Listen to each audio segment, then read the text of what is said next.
Hello, all you awesome people out there that are keeping up with this water fast that I am journeying on. Today is the morning of the 5th day, and I just want to give y'all some updates. So, my temperature is 97.3, still holding at the 97s, sub temperature, but it's not moving around, so I'm not concerned with it. The blood pressure is 120 over 76, and my pulse is 57, and that's exactly what it's always is when I'm healthy. And I have upped my water intake. I'm up to 54 ounces now. I hit a wall around 240 yesterday of low energy, and I just had to wait 20 minutes, and then I got my energy back. And that is to be expected. My lungs feel a little weak, although my mind is sharp, my mind has energy. My hunger pains are still around a 4. It comes and goes. Everything's like waves. You get these low energies or you get these waves of hunger. And typically the hunger sits at a 2 throughout the whole day, and then it bumps up to a 4, and I just put some more water on it. Got a few moments of acid reflux, but that's to be expected. I'm dumping a bunch of water in my stomach, and the stomach acid is changing in pH when you overfill it with water. It's coming up to a 2, makes it from a 2.5 to close to a 7. This water's 7, and that makes the stomach acid a little volatile. Because I'm not doing electrolytes with this fast, it's going to encourage little moments of weak acid reflux. Some people do it with make sure it's 0 calories electrolytes. It's very important. You don't want to trigger digestion. But some people do it with electrolytes. I am not doing this one with electrolytes unless I get desperate and I have to have a little bit of a shot of energy, regarding work or whatever. But that does not change the effects of the water fast because you're not triggering digestion if it's 0 calories. Now, some things that I want to address. I find it a little difficult to be doing this during COVID because everybody's wearing a mask. I have to work. I have to wear a mask at work, and covering up my face, blocking the intake of oxygen is a little difficult right now with my lungs being so weak. That's the way I would describe them, is they're weak lungs. And this is just something you get during during the fast. You just have to battle through it and just accept it for what it is. Take your time, keep a low stress, reserve your energy because you only have so much, and just take a lot of breaks.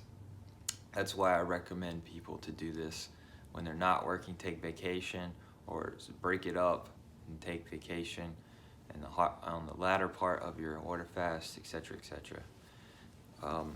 Some things that I want to address. So my prayer game is on point. I am talking to God more than ever. It feels closer to Him.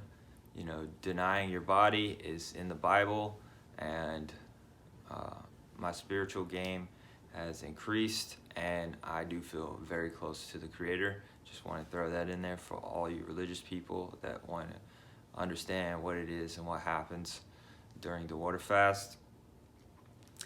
I want to say, for Project Truth Beam to be documenting something like this, it is very, very important because a lot of people out there have locked in their beliefs that, hey, he'll die after 2 days of not eating food. That's not possible. My doctor says this. Well, people have been doing water fasting for thousands of years, and we want to, here at Project Truth Beam, we want to expand your mind to the truths that are out there that are being hidden from you. There's a lot of things out there that the public doesn't know about, and they frankly don't believe. They don't believe somebody could go 5 days without eating food and be completely fine. I haven't ate any food, and this is the morning of the 5th day. I haven't ate any food at all. And then frankly, I wouldn't eat any food right now, because once you reach a certain point, you have to come back onto the food the correct way. You have to start with high water fruits like watermelon. You got to slowly wean yourself up. And the last thing you should be eating is whole chunks of meat. And typically it goes for how long you fast. Say I fast for 14 days, you take the halfway mark, and that's the amount of days that you need to use to build yourself up to eating solid foods again. For example, meat. Just throwing that out there as some extra information. But doing my research on all this, I was amazed to find out that one meal, just one, gives the human body the energy for 3 days. America is overeating by 10 times. They don't need to eat that much, and the size of meals that they eat is ridiculous. Now, the problem with this, and possibly the drive for them eating so much, is that our soils are depleted. Our food is lack of nutrition. You might as well be eating cardboard. You might get more minerals out of the cardboard than some of these snacks that people are eating. And that's driving people with mineral deficiencies, which then turns them to eat more because their body's starving for nutrition. So I get it, but if only we fix the problem with the nutrition part, then people won't have to eat as much. Their bodies will be satisfied. Just a little soapbox moment there.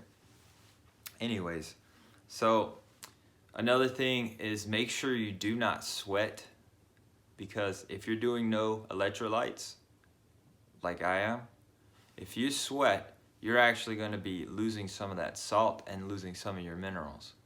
The body, once it hits the ketosis mark, probably around day 3, your body will then start to store and not burn off and not lose any vitamins, minerals. Some vitamins are water soluble, so that's just going to happen. But the body then holds the minerals, and it holds proteins, and it starts moving them around and using them and not losing them. It goes into storage mode because it has all this energy now that the digestion tract is turned off. I think it's like 70% of your energy is in the digestive system. So when you stop and go dormant, then your body uses all the available energy to do other things. For example, it goes to autophagy, which it goes around eating up dead cells and old cells, and it cleans up the body. It goes into detox of the liver, which is excellent. Your immune system increases. There was a study, I think it was Stanford, I might get the school wrong, but there was a college study who did a study on the positive effects of someone sick during a water fast. And what they saw was the immune system went up drastically in 3 hours of water fasting. So if you get sick, it's a great idea to do water fast. The studies have shown. And right now, the average American's immune system is sitting at 40%. Who wouldn't want to bump up your immune system and help and give the body the energy and the focus on battling any type of disease? So, just back on the recap of yesterday. I hit a wall around 240 where I got some low energy, and I just sat for about 20 minutes and it all came back. So I'm doing well, and physically I'm a little slower. I've decided not to work out as much. I've worked out 2 days I've done some small reps of things with weights, and I think I'm going to back down on that because I'm not taking electrolytes. It's okay. I just want to reserve some of that energy. I don't have a lot of body fat to run off of, and it is what it is. I am now down to 176. No, I'm sorry, 175.5, and that puts me at 10 pounds overall. So by the 5th day, or morning of the 5th day, I've lost a total of 10 pounds. So I feel like my weight loss is starting to slow, and I will hit a bottom point. I don't know where that bottom point is. Last time my bottom point was 69.5, and I didn't go any lower, but we'll see. I have been lifting weights and getting bigger muscles. You will not lose muscle during this water fast. What the body does is it triggers only body fat to run on ketones, and so it does not mess with the muscle. Your muscle stays intact. Just want to share that out there with people. So that's my update for day 5. I appreciate everybody watching this, and thank you for opening your mind to what's possible, and God bless.